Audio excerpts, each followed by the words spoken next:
Olá meus amigos, eu sou o Elielso e nesse canal nós falamos sobre palavras de Deus, a palavra de Deus escrita e manifesta através de seu Filho Jesus Cristo. E hoje nós vamos falar sobre a aliança. É rápido, certo? É uma explanação simplesmente rápida, bem resumido, mas quero que você compreenda qual é a importância e o que foi que aconteceu de fato naquela cruz. De fato aconteceu naquela ressurreição, certo? Vamos lá. O texto que eu vou ler aqui é um texto de Hebreus 10, e versículo de número 17. Não, vou ler do versículo 15 em diante. E também o Espírito Santo nos testifica, porque depois de haver dito: esta é a aliança que farei com eles depois daqueles dias, diz o Senhor. Porei as minhas leis em seu coração e as escreverei em seu entendimento. Acrescenta: e jamais me lembrarei de seus pecados e de sua iniquidade. Ora, onde há remissão destes, não há mais oblação pelo pecado. Tendo, pois, irmãos, ousadias para entrar no santuário, pelo sangue de Jesus, pelo novo e vivo caminho que ele nos consagrou pelo véu, isto é, pela sua carne, e tendo um grande sacerdote sobre a casa de Deus, cheguemos-nos com verdadeiro coração e inteira certeza de fé, tendo os corações purificados da má consciência e o coração lavado com a água limpa. Retemos firme a confissão da nossa esperança, porque fiel é quem é o que nos prometeu. Só até ali. Veja, o que o escritor está nos falando. Ele recorre ao texto de Jeremias 31, capítulo 31,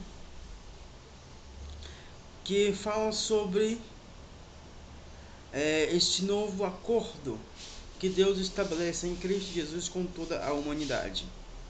Esse acordo, ele promete dar perdão a todos os homens e se esquecer para sempre dos pecados daqueles que foram perdoados, isto é, daqueles que todo aquele que crê em Jesus, Deus esqueceu definitivamente e deles não lembra nunca mais.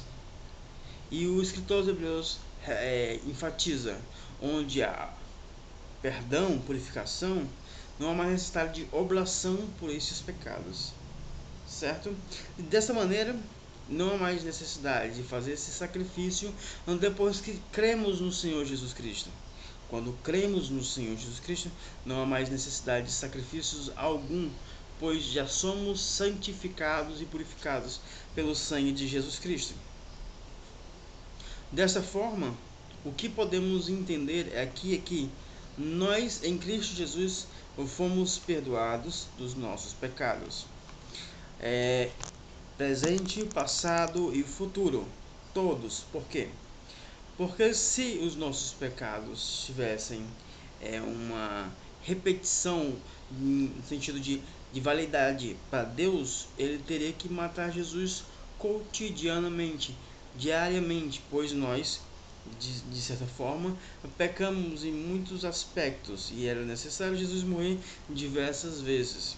Mas, como o próprio escritor de Hebreus disse, nesses últimos tempos ele se manifestou uma vez e aniquilou o pecado pelo sacrifício de si mesmo. Dessa forma, o pecado, que era aquilo que colocava a gente para o inferno, ele foi aniquilado na cruz. E o que dava força ao pecado era a lei. E a força do pecado era a lei, disse o apóstolo Paulo. Então a lei foi rasgada, vista que agora não tem mais um poder contra nós. O que a lei fazia? A lei apenas enfatizava o que era erro e o que era acerto. Dessa maneira, as pessoas saberiam o que era certo e o que era errado. Isso não é uma coisa ruim? Não, de fato nenhum. Não era coisa ruim. Porém, isto estava introduzido dentro da mentalidade deles no sentido de um juízo condenatório para os que pecavam e para os que se achavam justos. E outro mais. As pessoas que se achavam justas se achavam superiores às demais, e com isso elas achavam que eram dignas e tinham o direito de apedrejar aquelas que pecavam um pecado público, um pecado que eles consideravam um pouco mais grave. Jesus ele enfatizou que os pecados deles em oculto era tanto do mesmo tamanho do que o pecado daquela mulher que foi pega em ato de adultério. Então não tinha nenhuma diferença, os dois estavam equiparados. Eles se vestiam bem, faziam suas longas orações, mas seu coração, o seu interior era um defunto, era um cemitério onde só tinha podridão e ossos, disse Jesus. Dessa maneira, o que Jesus fez foi arrancar este poder condenatório que fazia divisão entre os homens. E agora cai sobre nós uma verdade absoluta. O apóstolo Paulo disse: nenhuma carne se salvará mediante a lei. Nenhuma carne se salvará mediante a lei. E Tiago, para enfatizar um pouco mais este assunto, ele disse: aquele que tropeça num ponto é culpado de toda a lei. Logo, era muito impossível alguém ser justo por meio da lei. Assim, o que a gente compreende é que a lei é justa, boa e santa, porém o homem é mau.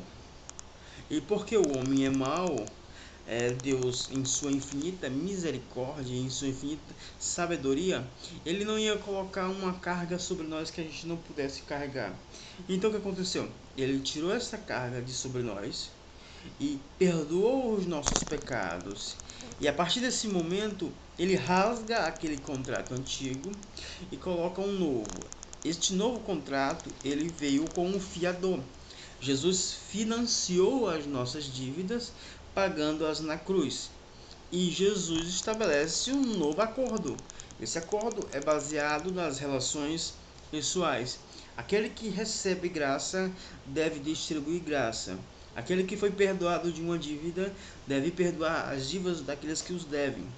Dessa maneira, a relação das pessoas mudaram. Não é mais de obediência a determinados comportamentos, mas de obediência a certas atitudes que a pessoa tem em relação ao próximo. Então você vai enxergar melhor o próximo para trabalhar com ele as suas causas, os seus problemas, os seus dilemas. Assim a gente pode trabalhar em união e andar junto em direção ao aperfeiçoamento. A gente vai caminhando e nós vamos, pelo amor de Deus, vamos cobrindo o pecado uns dos outros, não cobrindo no sentido de ocultá-los, cobrindo no sentido de perdoá-los, para que essas pessoas possam se libertarem gradativamente das suas mazelas, mas não com o peso da lei, mas com o peso do amor. O amor de Deus que foi derramado no corações de todos os seus filhos. Assim, o amor de Deus é espalhado e manifesto a todos. E as pessoas que se encontram em vida de pecado, elas serão abraçadas, elas não serão julgadas e condenadas, elas serão abraçadas, amadas e elas vão ser justificadas pelo sangue de Jesus Cristo, como disse o apóstolo João. Dessa sorte nós podemos entender que o amor de Deus é derramado sobre todos nós para nos converter a Ele. Nos converter no sentido de que a gente ampliará a nossa consciência, esquecendo-nos dos preconceitos das nossas limitações e do acordo passado. Sabemos que a lei antiga era boa, porém ela prejudicou muito a consciência dos humanos. Veja o que o apóstolo Paulo disse: eu não sabia se cobiçar era pecado se a lei não dissesse. Contudo, eu me tornei um cobiçador. Pelo bem entrou o pecado. É uma coisa meio que contraditória, mas é uma realidade. Então, pela proibição incessante, pela proibição, se estimulou aquilo que era contrário. Se estimulou aquilo que era contrário. Isto por causa da nossa natureza rebelde, a natureza adâmica, a natureza rebelde. Você pode observar esse comportamento em crianças, você pode observar. Então, desta sorte, a gente pode entender que o amor de Deus está derramado sobre nós. E o último versículo que eu quero ler aqui para concluir esta pequena reflexão é o João, a epístola de João 1 em diante. Aqui só o capítulo 1, é rapidinho, né? Ó, que era desde o princípio, o que ouvimos e com os nossos olhos o que temos contemplado. E as nossas mãos tocaram na palavra da vida. Porque a vida foi manifestada, e nós a vimos e testificamos dela, e vos anunciamos a vida eterna, que estava com o Pai, e nos foi manifestada. O que vimos e ouvimos, isto vos anunciamos, para que também tenhais comunhão conosco, e a nossa comunhão é com o Pai e com o seu Filho Jesus Cristo. Estas coisas vos escrevemos, para que o vosso gozo se cumpra. E esta é a mensagem que dele ouvimos, e vos anunciamos que Deus é luz, e não há nele trevas nenhuma. Se dissermos que temos comunhão com ele, andamos em treva, mentimos e não praticamos a verdade. Mas se andarmos na luz, como ele na luz está, temos comunhão uns com os outros, e o sangue de Jesus Cristo, seu Filho, nos purifica de todo o pecado. Se dissermos que não temos pecado, enganamos-nos a nós mesmos, e não há verdade em nós. Se confessarmos os nossos pecados, ele é fiel e justo para nos perdoar os pecados e nos purificar de toda a injustiça. Se dissermos que não pecamos, fazemos-o mentiroso e a sua palavra não está em nós. Nesse texto fica bastante claro. Aquele que anda em luz, anda em comunhão com o seu próximo. Porque a luz é a comunhão com o seu próximo. E todo aquele que diz que não tem pecado, né, jamais se reconhecerá digno de perdão. E se você não se enxerga como alguém que precisa de perdão, você torna a palavra de Deus mentirosa. Então a palavra de Deus não está em você. Então, o que ele recomenda? Que andemos na luz como ele na luz está. O que é? Que andemos em comunhão uns com os outros. E o sangue de Jesus Cristo, seu Filho, nos purificará de todo o pecado. Não é cumprimento de regras, é comunhão com os outros, comunhão com o próximo, comunhão com os irmãos, comunhão com todo mundo. E o sangue de Jesus Cristo nos purificará de todo o pecado.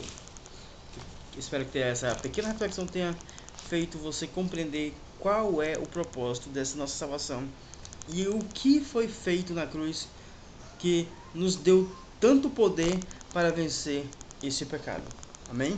Graças a Deus.